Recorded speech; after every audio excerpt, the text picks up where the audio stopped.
വിഷമുണ്ടെങ്കിലും Japan, Korea, China പോലുള്ള രാജ്യങ്ങളിൽ ചിലയിനം puffer ഫിഷുകൾ മനുഷ്യരുടെ ഇഷ്ടവിഭവമാണ്.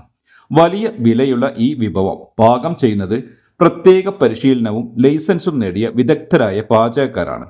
പാചകം പിഴച്ചാൽ മരണം ഉറപ്പാണ്. അത്തരം നിരവധി സംഭവങ്ങളും ഉണ്ടായിട്ടുണ്ട്. എങ്കിലും പഫർ ഫിഷുകൾ ഇന്നും ഈ നാടുകളിൽ മനുഷ്യന്റെ തീന്മേശകളിലെത്തുന്നുണ്ട്. കഴിഞ്ഞ 40 വർഷത്തിനിടയിൽ പഫർ ഫിഷ് കഴിച്ചത് മൂലം 58 പേർക്ക് വിഷബാധയേറ്റിട്ടുണ്ട്.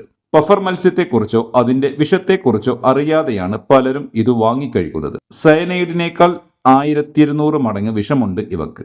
ഒരു പഫർ ഫിഷിന്റെ ശരീരത്തിൽ 30 മനുഷ്യരെ കൊല്ലാൻ പോന്നത്രയും വിഷമുണ്ടെന്നാണ് നിഗമനം. അതുകൊണ്ട് തന്നെ പാചകം പിഴച്ചാൽ മരണം ഉറപ്പാണ്. അകത്താക്കുന്ന ജീവികളുടെ ശരീരത്തിലടങ്ങിയ ബാക്ടീരിയകളിൽ നിന്നാണ് പഫർ ഫിഷുകൾ വിഷം ഉൽപ്പാദിപ്പിക്കുന്നതെന്ന് കരുതപ്പെടുന്നു. തീരെ വേഗതയില്ലാത്ത മത്സ്യമാണ് പഫർ മത്സ്യങ്ങൾ. അതുകൊണ്ട് തന്നെ ഇവക്ക് കടലിൽ ശത്രുക്കളും ധാരാളമുണ്ട്. ശത്രുക്കളിൽ നിന്ന് രക്ഷപ്പെടാനായി ഇവ ഒരു വിദ്യ പ്രയോഗിക്കാറുണ്ട്. പരമാവധി വായു പിടിച്ചങ്ങ് വീർക്കും. വീർത്ത് വലിയൊരു പന്ത് പോലാകും.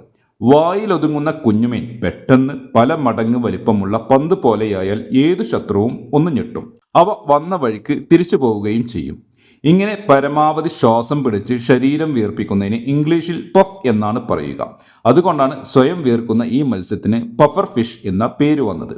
Blow fish, balloon fish, bubble fish, globe fish, swell fish തുടങ്ങിയ പേരുകളിലും ഇവ അറിയപ്പെടാറുണ്ട്. ഭൂമധ്യരേഖയ്ക്കു സമീപമുള്ള ലോകത്തിലെ എല്ലാ സമുദ്രഭാഗങ്ങളിലും പഫർ ഫിഷുകളുണ്ട്. 120-ലധികം വ്യത്യസ്ത വിഭവങ്ങളുണ്ട് ഇവയുടെ കൂട്ടത്തിൽ. ഇവയിൽ ചിലത് ശുദ്ധജലത്തിലും കണ്ടുവരുന്നുണ്ട്. വെറും 1 ഇഞ്ച് നീളമുള്ള പിഗ്മി പഫർ മുതൽ 2 അടി വരെ നീളം വെക്കുന്ന ജയന്റ് പഫർ വരെ പഫർ ഫിഷുകളുടെ ഗണത്തിലുണ്ട്.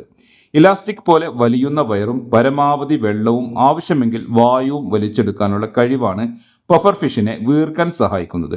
ചില ഇനങ്ങൾക്ക് ശരീരത്തിന് ചുറ്റും മുള്ളുകളുമുണ്ട്. ഞൊടിയുടെ വീർത്ത് പന്ത് പോലെ ആവുന്ന മീനിനു ചുറ്റും എഴുന്നു നിൽക്കുന്ന മുള്ളു കൂടിയാവുമ്പോൾ ഏതു ശത്രുവും ഒന്ന് ഞെട്ടും. ശരീരം വീർപ്പിക്കുന്നതിന് മുമ്പേ പഫർ ഫിഷിനെ അകത്താക്കിയാലും ശത്രുവിൻ്റെ കാര്യം പരുങ്ങലിലാണ്. സ്രാവുകൾ ഒഴികെയുള്ള ഏതു ശത്രുവിനെയും കൊല്ലാൻ പോന്ന വിഷം ഒട്ടുമിക്ക പഫർ ഫിഷുകളുടെയും ശരീരത്തിലുണ്ട്. ഈ വിഷത്തിനുള്ള പ്രതിവിധിയും ഇതുവരെ കണ്ടുപിടിച്ചിട്ടില്ല. നട്ടെല്ലുള്ള ജീവികളിൽ ഏറ്റവും വിഷമുള്ളവയുടെ കൂട്ടത്തിലാണ് ശാസ്ത്രജ്ഞർ പഫർ ഫിഷിനെ ഉൾപ്പെടുത്തിയിരിക്കുന്നത്. ആൽഗകളും കക്കുകൾ പോലുള്ള നട്ടെല്ലില്ലാ ജീവികളും ചെറുമത്സ്യങ്ങളുമൊക്കെയാണ് പഫർ ഫിഷുകളുടെ ഇഷ്ടഭക്ഷണം.